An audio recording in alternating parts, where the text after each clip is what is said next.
Hola amigos, ¿cómo están? Mi nombre es Alejandro Domínguez Martins y ustedes están en el canal El Boludo Disléxico Relata.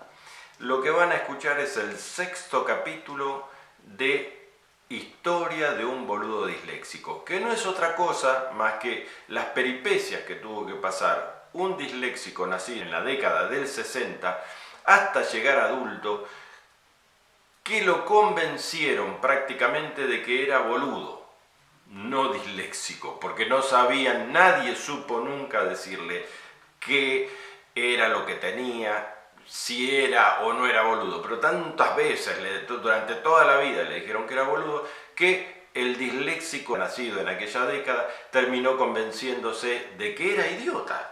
¿Sí? Tenía toda la gente en contra, todas las opiniones en contra. Entonces ahora lo dejo con el personaje que se llama Alejandro, pero soy yo mismo, pero me he visto de azul.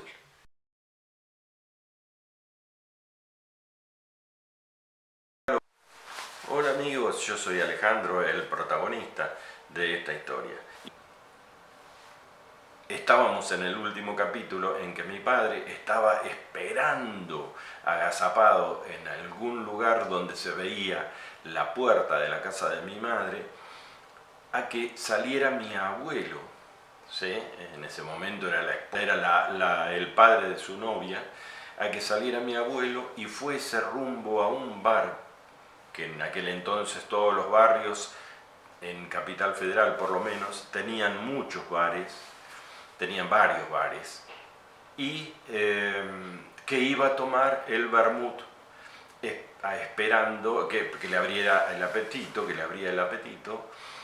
para después cenar. En aquel momento se cenaba temprano, se cenaba tipo 6, 7 de la tarde, ¿sí? Entonces mi abuelo iba antes, cuando estaba en la casa, porque al ser cocinero de la Marina de Guerra, no siempre estaba en la casa, a veces lo mandaban a navegar. Entonces mi abuelo sale de la casa, y mi abuelo era un tipo grandote. Yo ya conté que mi madre me decía que mi abuelo era muy parecido a John Wayne. Entonces sale de su casa y, como buen hombre de la tierra, salió caminando despacio, con paso firme, seguro, serio. Salió caminando para el bar a tomar su vermut. Y mi padre iba a una distancia prudente detrás de él, sin que mi abuelo supuestamente se diera cuenta. Mi abuelo llegó al bar, abrió la puerta, que eran esas puertas vaivén con cristales hasta el piso, ¿no? Abrió la puerta, entró al bar y se fue hasta el mostrador que estaba casi en el fondo del bar. Cuando llegó allí, se acodó en la barra y se quedó esperando. Mi padre, afuera, miró que su futuro suegro ya estaba en la barra acodado, respiró hondo, dijo «Jerónimo» y entró. Entró y fue caminando despacito, y mi abuelo estaba de espaldas. Cuando llegó al lado, levantó la mano para tocarlo a mi abuelo, y mi abuelo, sin darse vuelta, le dijo «¿Qué vas a tomar?».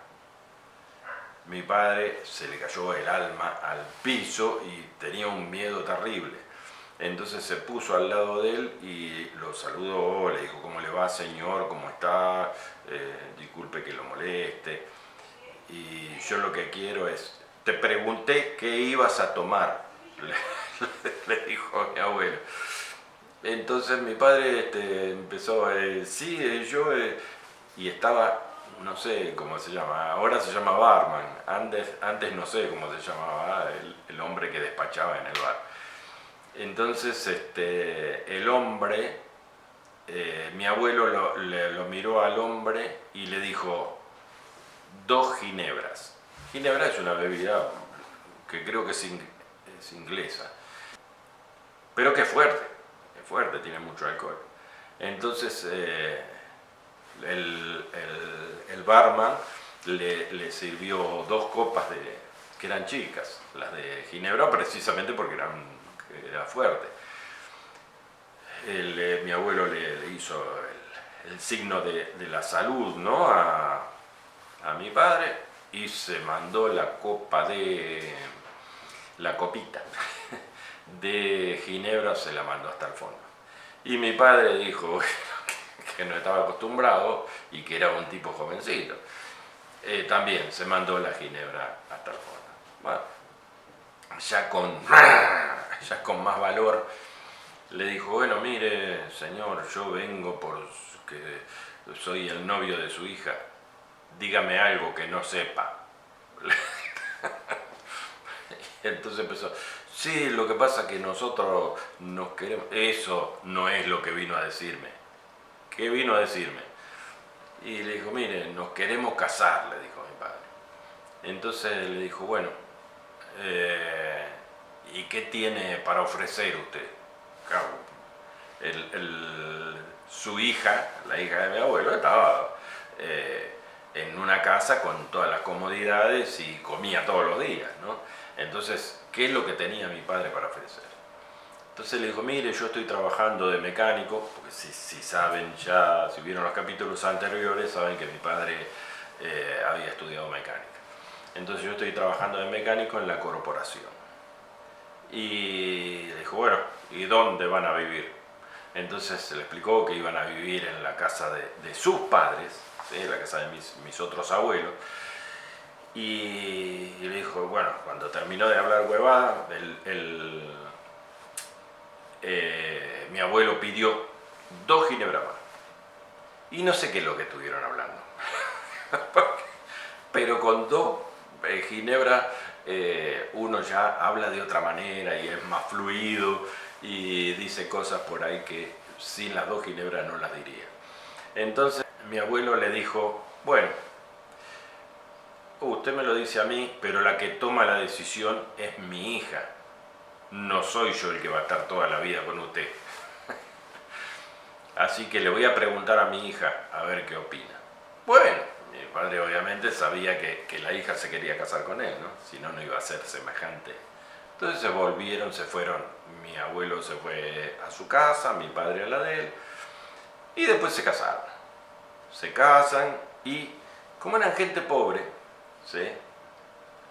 No viajaban a Europa, porque aparte que a Europa viajaban los ricos únicamente, ¿no? O venían de Europa los inmigrantes, pero nadie se iba de Argentina a Europa a trabajar, porque estaban en guerra, Europa. Entonces se fueron de luna de miel a una ciudad turística cercana, estuvieron unos días, volvieron y después se fueron a vivir a la casa de mi abuela, de mis abuelos paternos. Mi mamá era una chica muy tímida, pero muy tímida. Entonces, como es lógico, después de casados y de la luna de miel y en los primeros meses, venían los parientes de mi papá y de mis abuelos, iban a la casa a visitarlos para saber cómo iban las cosas y para felicitarlos por el casamiento. Y resulta que mi papá estaba trabajando y mi mamá se escondía. Se escondía en la casa. La casa era grande y mi mamá se escondía porque era tan tímida que no sabía qué hablar, no quería decir nada delante de personas desconocidas como eran la familia de mi padre, ¿no? Que no los conocía. Entonces, bueno, cuando aparecía, mi madre no hablaba. Entonces los parientes que no la conocían le preguntaban, ¿habla o es muda? Y mi abuela decía, no, es tímida. Y bueno, ahí estaba. Ya era grande, pues ya estaba casada. Y después, a todo esto, llegaron las 2 hijas, ¿no? Que son mis 2 hermanas. Y después, de última, como peludo de regalo, Peludo de regalo, en Argentina se dice peludo es un animalito, y que cayó como peludo de regalo, no me esperaban. Llegué yo y completé la familia numerosa. Pasé a ser de la familia de mis padres una familia numerosa, como se llamaba en aquella época, no sé ahora, y porque éramos 5 integrantes. De 5 para arriba ya era una familia numerosa. Entonces, en esa casa, si bien era grande, vivían 2 familias. Vivían mis abuelos con su hijo, que era mi tío, y su otro hijo con la mujer y 3 hijos. Eran muchos. Era una casa grande, pero bueno, pero igualmente yo me crié con mi abuela. Mi abuela se comportó como una tremenda abuela, pero una abuelaza. Fue para mí la mujer más importante que yo conocí en mi vida. Mi abuela no era una mujer fácil. Yo ya les conté que mi abuela era rebelde. Era brava mi abuela. Había que poner el lomo para aguantar los latigazos, ¿no? Bueno, llegó un punto en que mi tío creció y se quería casar. Conoció una mujer que vivía lejos, en un pueblo de la provincia de Buenos Aires, pero lejano. En aquel momento era muy lejos. Bueno, y se quería casar. Y le pidió a mi abuelo si le hacía lugar en la casa. Que no tenía dónde vivir, pero no se podía ir a vivir allá, a ese pueblo tan lejano. Entonces mi abuelo habló con mi papá y le dijo, mira, yo ya te hice lugar cuando te casaste y la idea era que vos te fueras de la casa, que vos te hicieras de otra casa y te fueras a vivir con tu familia. Ya va el 3er hijo y vos no te fuiste. Entonces, si no podés irte, agarrá tus cosas y te vas bajo un puente. Pero no es problema mío, te tenés que ir. Ya te di tiempo. Bueno, y es cierto, ya le había dado demasiado tiempo. Entonces, mi padre, porque además mi padre cuando se vendió la corporación, ¿no? La corporación estatal para que fuera privado el transporte en Buenos Aires, mi padre se había quedado sin trabajo y pasó a quedar desocupado, y el que mantenía las bocas de toda la familia, de la de mi abuelo y de la de mi padre, era mi abuelo. Entonces mi padre en un momento consiguió, después de haber hecho de todo, porque en Argentina siempre hay problemas con el trabajo. Siempre fue igual, siempre hubo desocupación, siempre hubo de todo, menos lo que tenía que haber. Entonces hoy me dicen, la clase política es un desastre. Fue siempre un desastre y hoy es peor que nunca. Entonces es así que hay tantos argentinos dando vuelta por el mundo. Y yo soy uno de ellos porque hoy vivo en Canadá. Entonces es como un día llega una vecina y le muestra el diario a mi madre y le dice, mira, el gobierno de la provincia de Buenos Aires está anotando gente para entregarle las viviendas que ya tienen construidas. Entonces hay que anotarse. Ustedes tienen 3 hijos, son 5 de familia numerosa, tienen muchas chances, vayan a anotarse. Mi madre le contó a mi padre, y mi padre, ¿qué? ¿A provincia? ¡Nah! Porque provincia se suponía que era, qué sé yo, el medio del campo. En cierto modo, en algunas partes de provincia en aquel tiempo, era el medio del campo. Nadie quería ir, ¿sí? La gente del campo únicamente estaba acostumbrada. Y claro, eran donde estaban todas las chacras, todos los campos en producción de alguna manera, que estaban cerca de Buenos Aires, estaban cerca de la capital, que era la gran consumidora de todos esos campos. Entonces, Pero ¿qué pasó? Capital Federal empezó a crecer, hoy es la ciudad autónoma de Buenos Aires. En ese momento era la Capital Federal, ¿no? Solamente, no se llamaba Ciudad de Buenos Aires, era la Capital Federal y empezó a crecer y había crecido tanto que empezó a poblarse el conurbano, le llaman, ¿no? Que es el Gran Buenos Aires, es toda la parte de afuera, que eso era provincia. Capital era, y sigue siendo, una avenida sigue delimitando provincia de capital. Pero esto pasó con un gobierno, ¿sí?, que tenía sus historias y su comodidad la hizo. Era un gobierno de extracción, ¿no?, con ideología del dictador alemán que nos llevó al mundo a la Segunda Guerra Mundial. Y ese militar, 2 veces golpista, hizo que el interior de Argentina desaparecieran las industrias y fueran todas a parar a Buenos Aires. ¿Para qué? Para que él pudiera tener a todo el poder, a todos sus votantes, cerca de la Capital Federal. En Capital Federal ya no entraban. Entonces empezó a poblar en los alrededores de Buenos Aires y así él tenía todos sus votantes cerca. Pero el resto del país quedó en la lona total, quedó en la miseria, no había. De hecho, todavía hoy el norte de Argentina la pasa muy mal desde hace muchísimos años, principalmente desde que él inventó esta historia. Entonces, de tener a sus votantes ahí al lado de Buenos Aires. Entonces, a la provincia no quería ir nadie. Aparte, como decían en Argentina en ese momento, y yo creo que todavía muchísima gente sigue diciendo, la gente del interior eran descendientes de aborígenes, como mi abuelo, y el color de su piel, el color de la piel del aborigen de América, es diferente a la de los anglosajones y de los hispanos, ¿no?, de los europeos. Era más oscura, entonces se le decían negros. No eran el negro de raza negra del África, pero igualmente se le decía negro.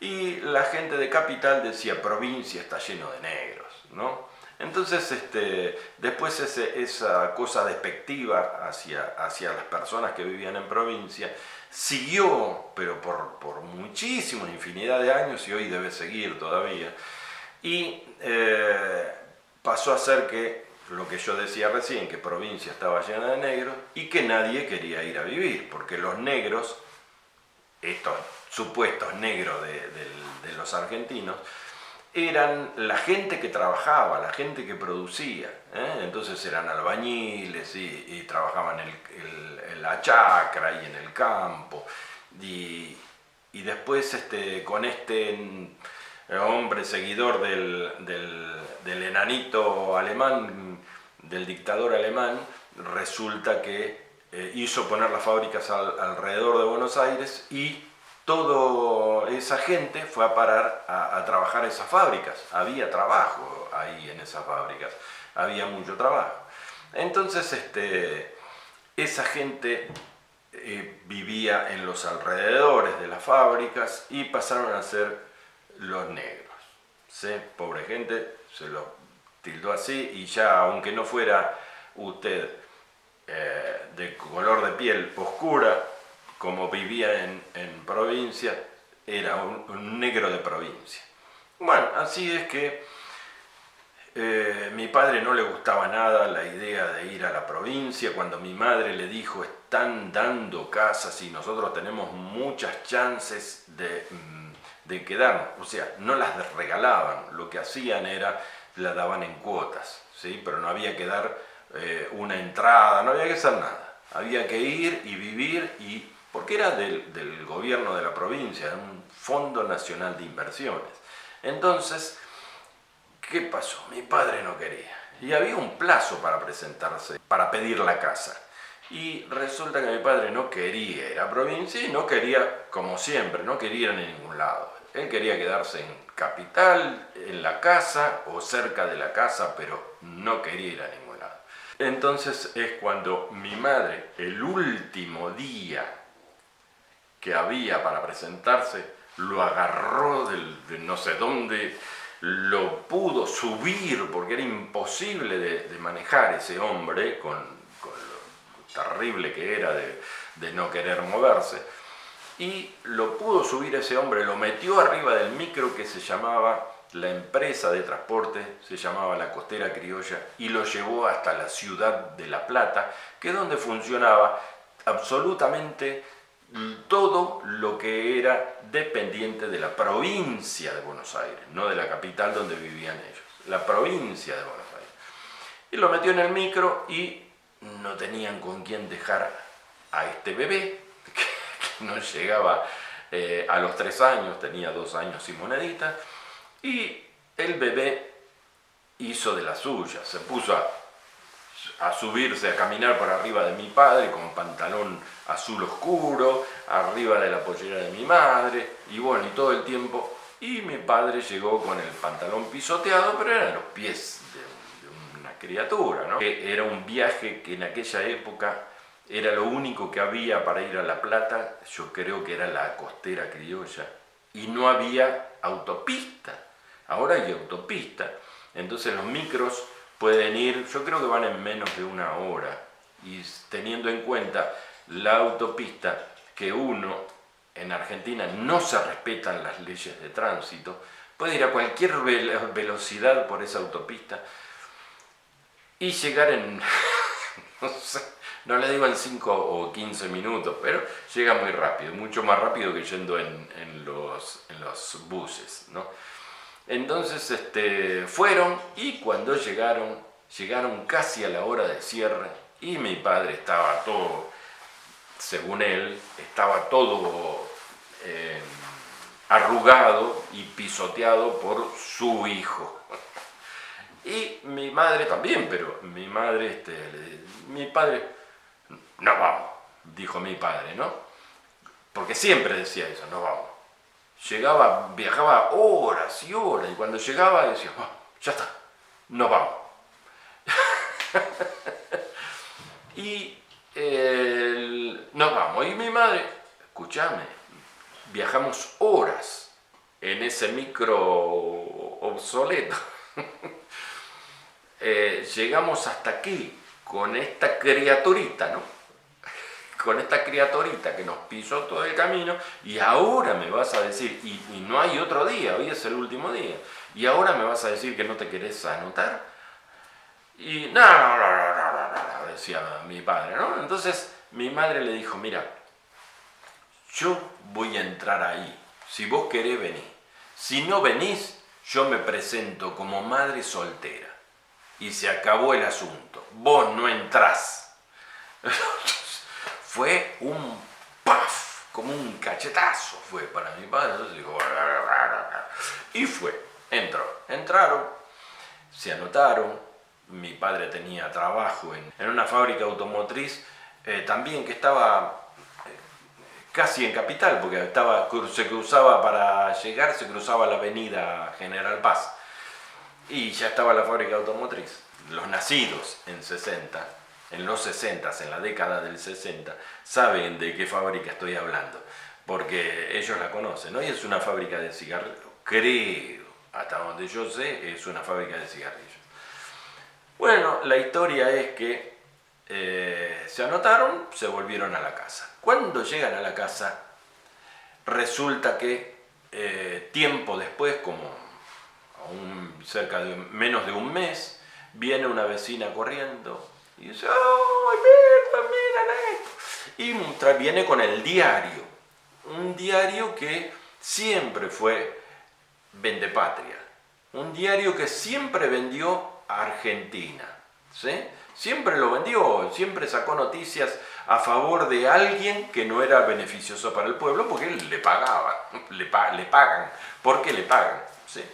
Entonces salieron en el diario, dice la vecina, salió el apellido y el nombre y apellido de ustedes, y qué sé yo, una alegría. Bueno, mi madre, mis abuelos, que era como sacarse la lotería. Primero que el hijo y su familia iba a vivir en una casa decente. Y segundo, que se sacaban de encima semejante problema de 5 personas y que en ese momento estaban bien, pero si se quedaban sin trabajo eran 5 bocas para alimentar con el sueldo de uno, que era mi abuelo, ¿no? Entonces, bueno, mi padre, bueno, una porquería, los negros, esto, lo otro, aquello. Claro, provincia, el problema que tenía era, por ejemplo, que había muchos lugares donde había problemas de luz, donde gas había en pocos lugares, y había que utilizar unas estufas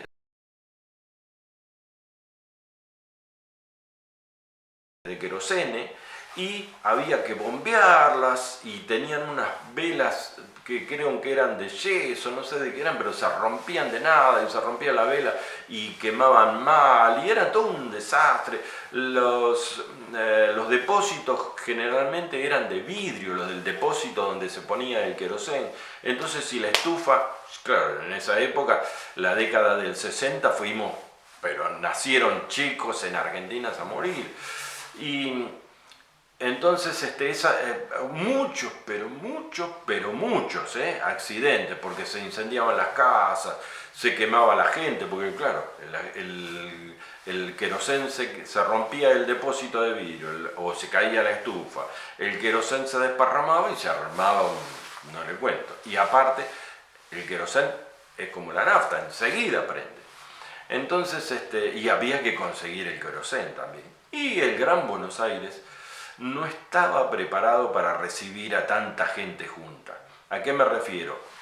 Ya dije, el tendido eléctrico, el gas, teléfono, era uno, pero yo creo que cada 100 personas había un teléfono, y por lo general era teléfono público.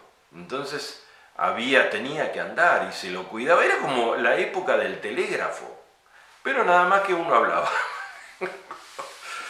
Era todo muy difícil y las calles eran todas de tierra, todas, pero absolutamente todas de tierra, salvo que fuera una arteria principal, como en mi barrio, en ese barrio donde les daban la casa, era una avenida que era parte del camino de cintura, o sea, el camino por donde van todo el transporte, todos los camiones.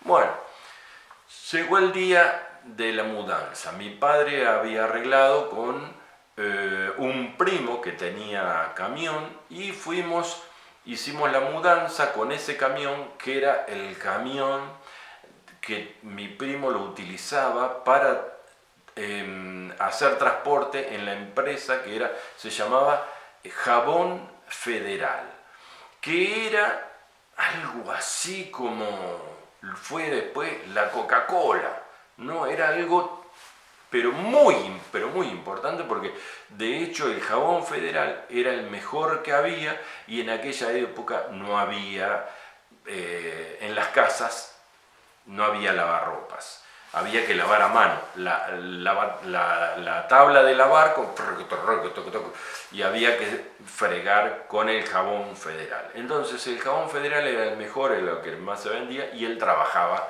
ahí. Llegó ese día y el camión súper alcanzó, porque no tenían muchas cosas mis padres. La casa era de mis abuelos y los muebles también. Entonces cargaron las pocas pertenencias que tenían, lo que sí tenían era colchones, frazadas y qué sé yo, y nos fuimos al departamento.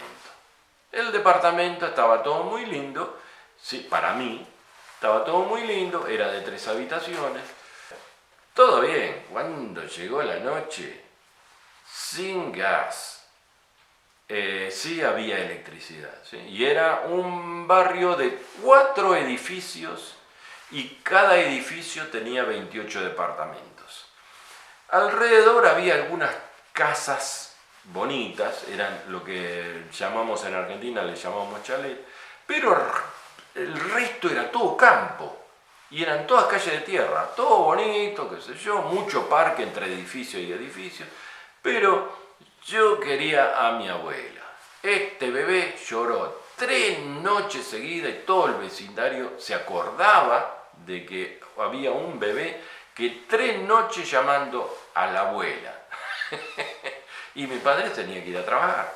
Pero bueno, 3 días que no durmió bien. Mis padres compraron nuevos los muebles que les faltaban en la ciudad de Morón, que nosotros vivíamos como a 30 años, como a 30 cuadras, en el centro de Morón. Compraron los muebles, los trajeron igual, y ahora había que pagarlos. Entonces, pero el barrio no tenía gas, por ejemplo, y las calles eran todas de tierra. Y era todo nuevo, y eran todas familias con muchos hijos. Y ahí es donde empezó, en ese lugar donde empezó la malaria, la mala vida de este personaje. Empezó todo lo malo, ¿sí? Como disléxico. No tiene la culpa Morón ni Buenos Aires, es disléxico. Que nadie sabía lo que era la dislexia y nadie sabía lo que era lo que tenía este chico. Todas las penurias que pasó hasta llegar a la edad bien, muy adulta, ¿no? Pero muy adulta, este personaje, yo, perdón, arrancan ahí, en ese barrio. ¿Sí? Empezaron todos los problemas porque claro, ya cumplió los 3 años ahí estando viviendo en ese departamento, y de vivir en una casa con parque y qué sé yo y todo y terraza, pasó a vivir en un departamento donde, si bien afuera había mucho parque, ahí adentro para él, para mí, era un desastre, ¿no? Para mí era un desastre, porque era muy chico. Entonces, yo les diría que no se pierdan los próximos capítulos, porque aquí es cuando comienzan las penurias en la vida de este disléxico, que lo trataron siempre como que era un estúpido, un idiota, un boludo, ¿sí? Lo peor de todo, vago, todo lo peor de todo lo que uno puede decir de una persona, eso pasamos a ser los disléxicos nacidos en los 60. Que hoy todavía yo recibo por Facebook comentarios en mi Facebook, comentarios de, sí, yo esto, yo aquello, yo el otro.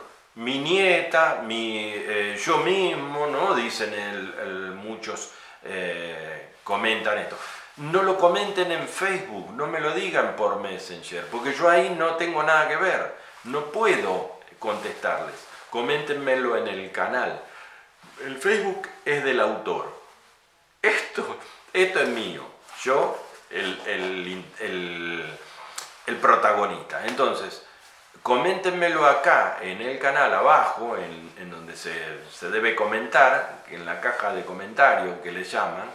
Hagan todos esos comentarios, suscríbanse.